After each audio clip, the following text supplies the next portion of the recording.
Hello বন্ধুরা, তোমরা কেমন আছো? নিশ্চয়ই ভালো আছো। আমিও ভালো আছি। তাই আবারও প্রতিদিনের মতো আমি আজকেও নতুন একটা রেসিপি তোমাদের সাথে শেয়ার করলাম। এই রেসিপিটা অনেকটা ঘরোয়া পদ্ধতিতে, মানে আগেকার দিনের রেসিপি। গ্রামের দিকে মানুষরা সচরাচর এই রেসিপিটা খুবই করে থাকে। তাই আমার এই শাশুড়ি মায়ের বানানো এই রেসিপিটা আমি এই প্রথম করলাম। দেখতেই পাচ্ছ কি আছে, মুসুরির ডাল। সবসময় একঘেয়ে সবজি খাবার থেকে মাঝে সাঝে এইরকম মুসুরির ডাল দিয়ে রেসিপি বানিয়ে অনায়াসেই বাড়িতে ট্রাই করে দেখতে পারো। গরম গরম ভাত দিয়ে খুবই ভালো লাগবে খেতে। তাই দেখতেই পাচ্ছ মুসুরির ডালটাকে ভালো করে ধুয়ে পেস্ট করে নিয়েছি। আর ওটা ছিল তোমার সর্ষে আর পোস্ত গুঁড়ো।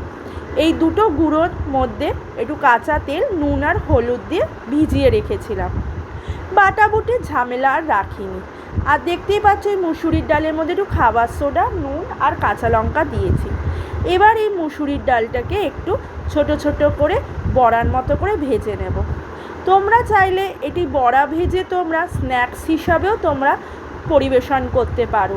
যদি মনে করো তোমরা যদি সন্ধেবেলা মুড়ি দিয়েও খেতে পারো, বা সকালবেলা তোমরা গরম ভাতে ডালের সাথেও এটি বড়া হিসাবে তোমরা খেয়ে থাকতে পারো।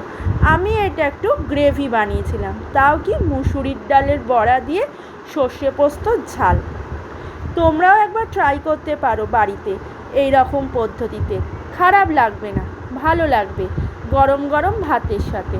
তা বন্ধুরা, কেমন লাগলো এই মুসুরির ডালের বড়া দিয়ে সর্ষে পোস্তর ঝাল? যদি ভালো লেগে থাকে অবশ্যই কিন্তু লাইক কমেন্ট করে জানিও। আর বাড়িতে মানুষজনদের গরম গরম ভাতের সাথে পরিবেশন করে দেখো, অসাধারণ লাগবে। টাটা বন্ধুরা।